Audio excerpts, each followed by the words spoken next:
Давам думата на госпожа Найденова, директор на нашето училище, за поздравително слово.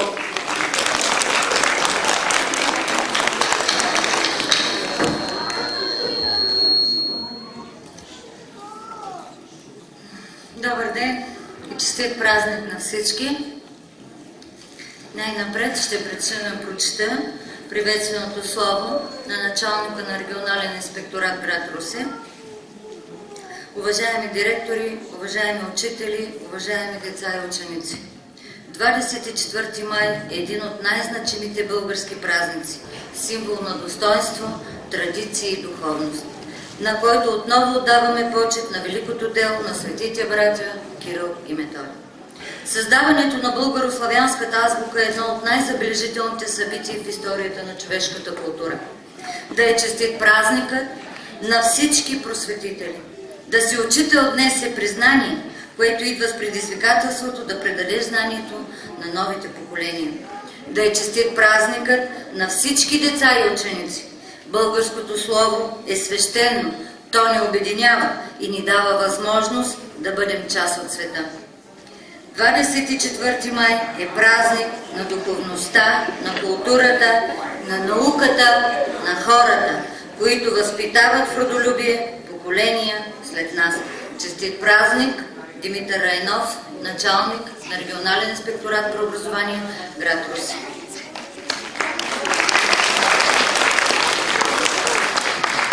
И едно приветствено слово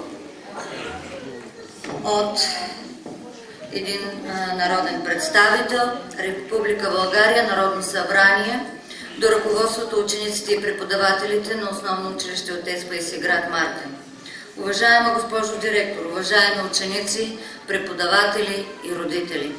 24 май, денят на българската просвета и култура и на славянската писменост, е един от най-светлите и почитани български празници.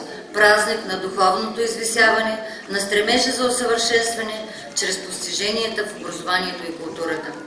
24 май е денят, в който всеки от нас свързва с науката, творчеството, съзиданието и духовността. Това е денят, в който всеки българин отправя благодарност към своите учители, към творците, към хората на духа и просветлението. Благодарност към всички, които са градили и градят днес устоите на нацията, даващи идентичност на съвремието, крепящи българщината, съхранявайки родния език и възпитавайки бъдещите поколения. За мен е чест да приветствам всички участници в тържеството по случай 24 май. Радостен съм като държавник и преподавател да изразя по повод празника на българската просвета и култура и на славянската писменост признателността на обществото ни към дейността. Благотворният принос на училището на основно училище Отец Паисий, град Мартен, за развитието на националната ни култура действително е достойно за пример. Приемете в дните, когато честваме делото на светите първоучители Кирил и Методий, искрените ми пожелания за здраве, нови постижения и благоденствия. Доцент доктор на икономиката Любомир Владимиров, народен представител от политическа партия „Атака“ в 42-то Народно събрание.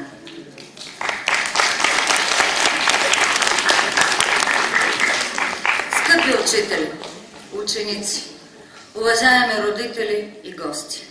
24 май не е поредният официален празник.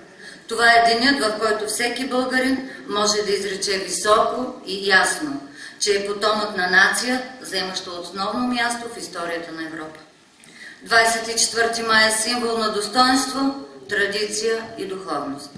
Достоинство, защото на този ден честваме азбуката, която сме дали на света и която дава самочувствие, образованост и културна независимост на всички славяни. Традиция, защото това е най-дълго отбелязвания празник в историята ни, повече от 200 години. Духовност, защото е празник на културата, науката и знанието. На хората, градящи устоите на нацията, на хората, даващи ни идентичност и на тези, които възпитават нас и ще възпитават и поколенията след нас. Днес цяла България чества Деня на Словото, Деня на буквите, Деня на духовността. Всички знаем, че този празник започва, когато Найден Геров и група млади български ентусиасти в Пловдив през 1851 година на 11 май, в Деня на светите братя равноапостоли Кирил Методий, започват да честват Денят на буквите, Деня на славянската писменост, Деня на българската култура, на българската просвета. Хубаво е, че и днес, повече от век и половина по-късно, ние сме се събрали тук заедно, за да отдадем дължимото на историята и традицията. Хубаво е, че сме заедно. Хубаво е, че историята и традицията ни обединяват. 24 май е ден, който ни съединява с поколения българи, които и в дни на народен подем, и в дни на робство и страдания са отстоявали нашия език, нашата култура, българската народна идентичност. И това е денят, в който българските духовни стойности и днес биха могли да ни обединят в погледа ни за бъдеще. Горди и щастливи сме всички ние, ръководители, учители и служители, които макар и при трудни условия на работа успяваме да дадем всичко от себе си за обучението и възпитанието на младото поколение. Празникът на славянските братя е и празник на нашия учител, който е инициатор за честването на този светски празник още преди освобождението. В нашето училище работи чудесен педагогически и непедагогически колектив, който със своя опит, знание и професионализъм спомага за качественото обучение и възпитание на нашите ученици. Нека продължим с енергия и плам да засяваме нивата на човешката духовност със семената на вечните добродетели. Мили първокласници, днес за вас е последен ден от учебната година. Година изпълнена с много труд, вълнение и радост. Първите стъпки към знанието и възпитанието, към четенето, писането и смятането усвоихте благодарение на първия учител в училище, който за пръв път ви подаде ръка, за да продължите с придобитите от него и вас знания в по-горните класове и етапи на обучение. Уважавайте и не забравяйте първите си учители, които дадоха всичко от себе си, за да можете да имате първите знания за добър старт в училище. Уважаеми бивши и настоящи учители и служители, дълбок поклон пред вашата неуморна и благородна професия.